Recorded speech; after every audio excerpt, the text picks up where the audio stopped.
আমরা আওয়ামী লীগ ইলেকশন করতে দেব না, এটা বলার আমি কে? আমি কে ভাই? আমি কি একবার নিজেকে জিজ্ঞাসা করি আমি কে?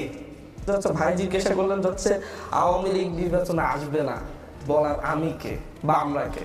তা আমি এটা জবাব খুব সূক্ষ্ম দিচ্ছি, আমরা হচ্ছে তারা যারা আমরা বলছি যত গুলি করবার কর, যত লাশ ফেরার তোর ক্ষমতায় থাকতে দিব না। আমরা বলেছি যে হচ্ছে যত কিছু করার কর, আমরা প্রয়োজনীয় লড়াই আরো দীর্ঘ সময় ধরে করবো, তোদেরকে রাজনীতি করতে দিব না। কারণ হচ্ছে তারা রাজনীতি করেনি, হত্যাযজ্ঞ করেছে। সুতরাং আমাদের অধিকারটা আছে, আমরা অবশ্যই বলবো, আজকে বলতেছি, কালকে বলতেছি, পরশু দিনে বলবো, মৃত্যুর আগ পর্যন্ত বলবো, বাংলাদেশে আওয়ামী লীগ যে লেভেলের হত্যাযজ্ঞ হচ্ছে, বাংলাদেশে যেই পরিমাণ নৃশংসতা আওয়ামী লীগ চালিয়েছে, তাদেরকে আমরা রাজনীতি করতে দিব না।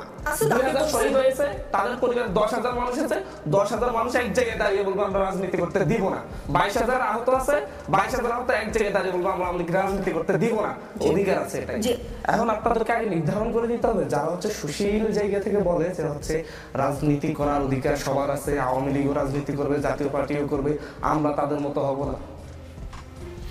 এখন যদি রাজনৈতিক দল হলে অবশ্যই সে নির্বাচনে যাবে, বাট কোন দৃষ্টিকোণ থেকে আওয়ামী লীগকে রাজনৈতিক দল মনে হয়, আমাকে এই জবাবটা দিতে হবে।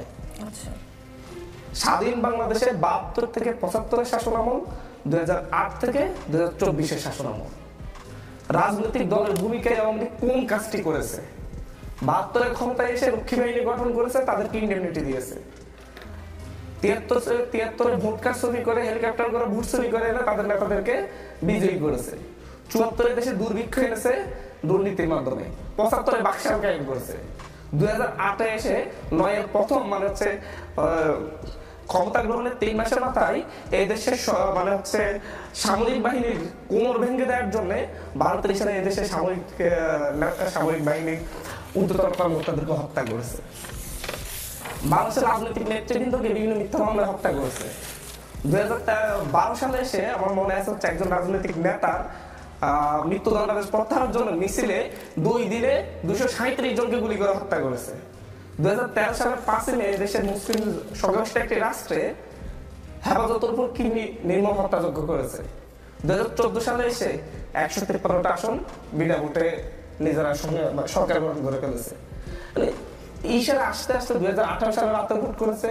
এর মধ্যে তো গুম খুন আছে, ইলিয়াস আলী থেকে শুরু করে পর্যন্ত গুম করেছে না হলো 2-3 হাজার। গুম কমিশনের রিপোর্ট আছে যে পুরোপুরি দলীয় ভাবে করেছে।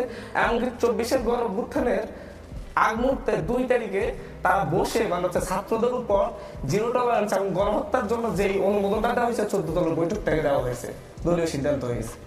তাহলে তাকে আপনি রাজনৈতিক দল যদি বলেন, তাহলে আর বাংলাদেশের সবগুলো রাজনৈতিক দল তারা কেউ ভোট করবে।